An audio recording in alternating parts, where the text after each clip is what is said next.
In this series of videos, I will share with the viewer some basic information about plastics.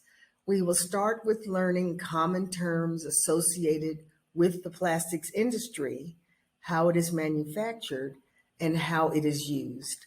In subsequent videos, we will explore the pros and cons of plastic use, and you will be invited to do a survey of the plastic in your own home. We will conclude this initial series by examining the health and environmental impacts of plastic. New videos will be made to share with the viewer new developments, information, and forecasts in the plastics industry, always with attention to its impact on the environment and human health. In this video, we will look at common terms used in the plastics industry, take a brief survey of how plastic is made and used. Remember, this is only a brief overview. The viewer is invited to explore these topics more deeply on their own. Not to give you any nightmares, but we have to revisit high school chemistry. And what we find is that both carbon and hydrogen atoms are central to the production of the vast majority of plastics. And in plastics, the carbon and hydrogen atoms marry.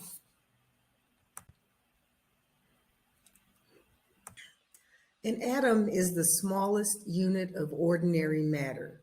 We are not talking subatomic particles right now. Protons and neutrons are located in the nucleus of atoms, and electrons are outside the nucleus of atoms. The hydrogen atom is the simplest of all atoms, consisting of a single proton and a single electron.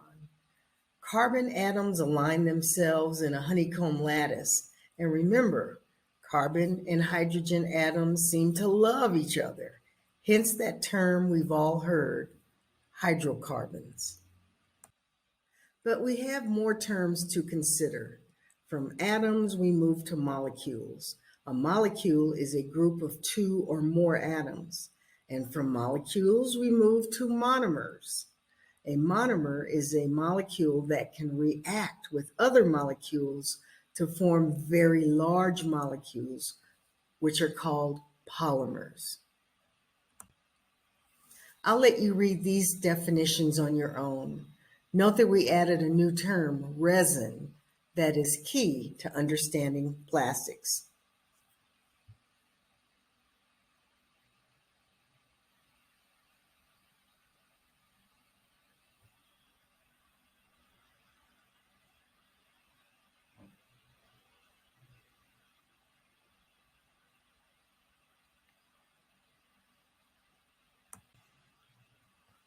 Remember all the uproar around fossil fuels?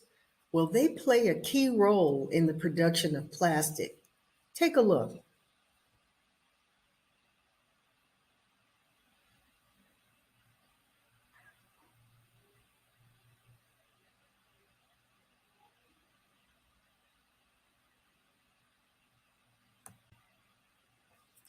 Fortunately, there is an ability to make plastics from biological materials such as sugarcane, corn, cooking oil, or even yeast.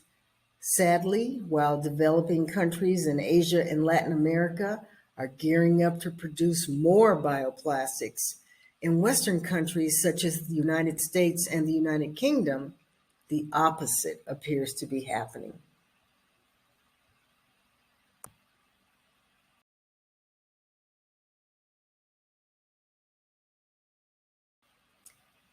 So how is plastic made? After the raw materials are collected, they are heated up using a special distillation process that separates the heated material into various components, which are used in gasoline, heating oil such as kerosene, diesel, and lubricating oil.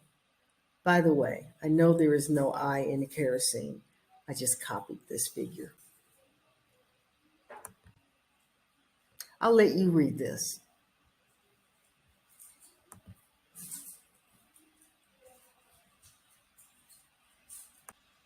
We all know that plastics can have different characteristics: color, toughness, malleability. That is achieved through mixing resin with different additives.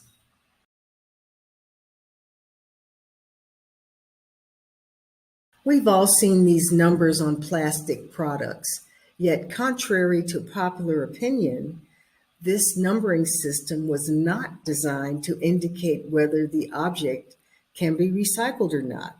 Instead, the numbers are actually for the plastics industry to identify the type of plastic used in each item.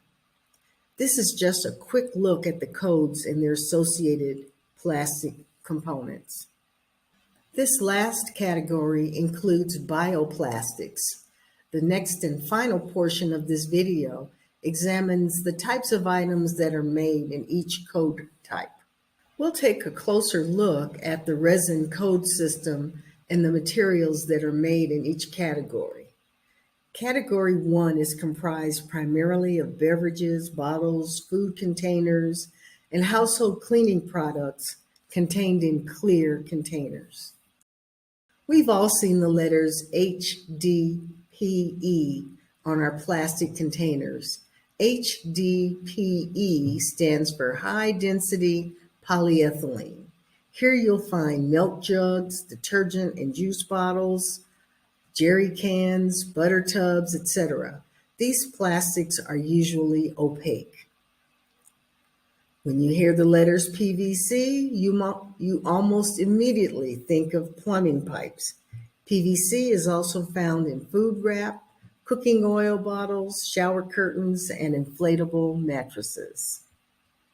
So just as we have high-density polyethylene, there is also low-density polyethylene. We find grocery bags, some food wraps, squeezable bottles, and bread bags in this category. And in the polypropylene category, we find yogurt cups, medicine and ketchup bottles, and some kitchenware, as well as microwave-safe plastic containers. Microwave safe is in quotes, and a little later, you'll find out why in the next video. Most disposable food and other containers are made from polystyrene or styrofoam. Packing peanuts and similar packing materials are also in this category. And finally, there's category 7, which is a catch-all category that includes items as dangerous as those with BPA, as well as safer products such as bioplastics. We will explore BPA more deeply in another video. So in this video, we reviewed the basic components of plastic, a brief review of how it is produced, the categories of plastic used in the plastics industry, and which common plastic products are included under each category. In Plastics 102, we'll begin to explore the pros and cons of plastic and some of the health and environmental concerns associated with its use. If you find this information interesting or helpful, please consider subscribing to our channel. And again, here's what you can expect in our next video. And again, if you find this or other videos of ours of interest or use to you, please subscribe and click on the notification bell so that you will know when our next video is ready for viewing. And as always, thank you for your time and attention, and I have several references here for your use.